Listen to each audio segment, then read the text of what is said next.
Hi there, this is Paul Beckman, Palu Rainbow Song. These are songs for The View. I love singing songs, so I'm doing it for The View because there's lots of good topics and subjects. I'll be in the background singing songs while the show goes on, and in the forefront when there's advertisements. I don't know the date. These are tape shows I had to tape while I was being attacked by cyber bullies on YouTube. A great achievement of the Obama administration. This did not sit well with Dickie. He was rather annoyed. He said, look, you know, this is this belongs to us. So we started it.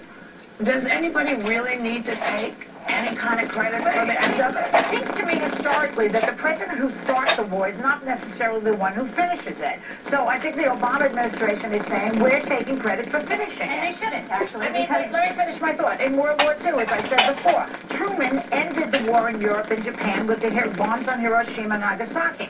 Franklin Roosevelt is the one who started it. So it's historically true. So that's what this is about, in my opinion. It historically started, I think, with the Bush administration when they had a plan for troops coming home, but it was just in a matter of how. This was a war that, don't forget, Obama opposed in 2003. He opposed the surge in 2007, which is behind the reason. The surge is actually the reason for leaving a stable Iraq, like there are studies shown in that, and any of was true, I think it will be an accomplishment when you see 90,000 American troops coming home, absolutely. But certainly not the cause in Iraq and the way it was strategically mapped out was not this administration. I don't ever remember Bush ever saying we're going to pull them out at a certain time, because I remember everybody gave Obama a lot of flack when he said, you know, we want these troops out in 18 months. And he missed that date, and then we haven't seen that happen yet because he forgot about the date that he promised that, right? Forgot about the date.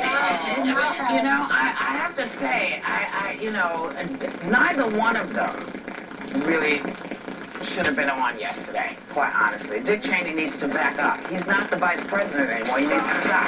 Wait. Absolutely freedom of speech, but it is a little bit, and George Bush doesn't do this. He does not go behind the president talking stuff. And so I think it's kind of rude for Mr. Cheney to do that. Also, Biden, you know, he's second-guessing the mayor, who spends a lot of time on the budget here. Okay, spends a lot of time on the budget. Says, oh, I don't think that this will be, you know, the amount of money spent that you're saying are going to be spent on the terror trials is going to happen. Well, you know what, Joe?